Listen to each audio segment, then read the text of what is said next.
Hey everyone, welcome back to All Things Psychology.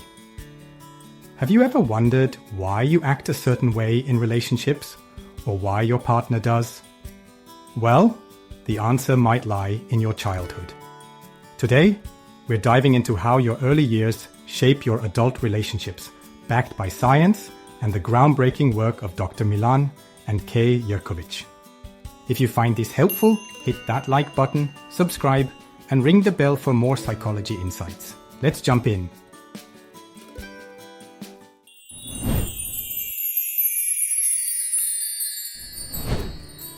When it comes to love, we all have our own style, our own way of connecting, or sometimes disconnecting.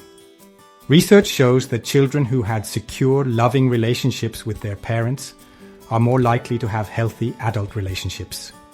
But if your childhood was unstable, you might develop patterns that lead to challenges in love.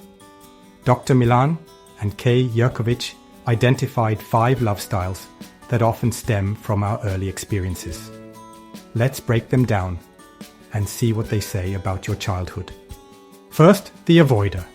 If you're an avoider, you might seem distant or unengaged in relationships. Emotions? You'd rather not go there.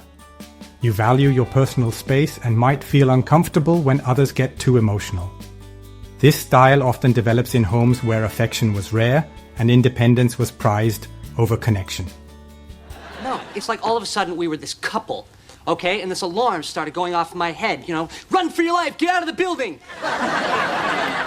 Men are unbelievable. What is it with you people? I mean, the minute you start to feel something, you have to run away? I know. As a child, you might not have gotten the comfort you needed when upset, so you learned to shut down your feelings to cope. Next, the vacillator. Vacillators tend to idealize new relationships, imagining them as perfect. But when the other person shows flaws, you might doubt everything and even think about bailing. This comes from growing up with an unpredictable parent. Lou, if you walk out of Will's life now, don't you ever come back. Daddy-o! What's up?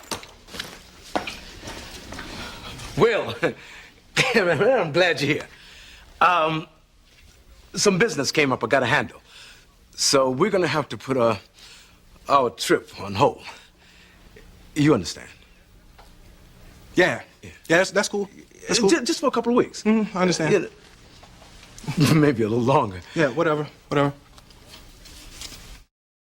Someone who was often absent or distracted, leaving your needs unmet. This can create a fear of abandonment, making you hypersensitive to any sign that someone might pull away. Third, the controller. Controllers need to be in charge in relationships to avoid feeling vulnerable, like they did as kids. Anger might be your go-to emotion because it feels safer than fear or helplessness. This style often stems from a childhood where you didn't feel protected, maybe in a home with harm or chaos, where no one kept you safe. To cope, you learned to control your environment to shield yourself from pain. Fourth, the pleaser. Pleasers are all about keeping others happy, even if it means sacrificing their own needs. Conflict? Nope. You'll do anything to avoid it, even if it means lying or never saying no. This style often comes from growing up with a parent who was overly critical, angry, or protective. As a child, you might have been the good kid, comforting your parents or apologizing for things beyond your control, just to keep the peace. Finally, the victim. Victims often struggle with low self-worth and might deal with depression or anxiety. In relationships, they might gravitate toward controllers because that dynamic feels familiar. You won't let it rest. Every moment of every day, you want me to apologize. You make... No, it's fine, I promise, it's fine. I'm just gonna go put on some coffee. Walk away from me?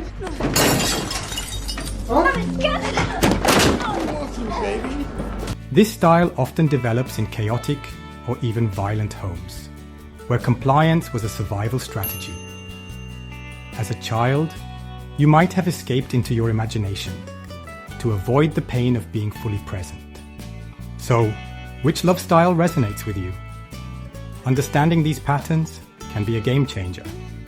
It's not about blaming your past, but about recognizing where your behaviors come from, so you can work toward healthier connections. Remember, these styles are often tied to attachment theory, a psychological framework that shows how early relationships shape our ability to trust and love. The good news?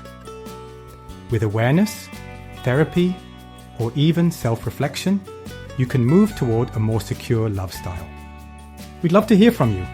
Drop a comment below and let us know which love style describes you, or share your own story. If this video helped you understand yourself or someone you love, share it with them. And don't forget to like, subscribe, and hit the bell for more psychology insights. Thanks for watching, and we'll see you in the next video.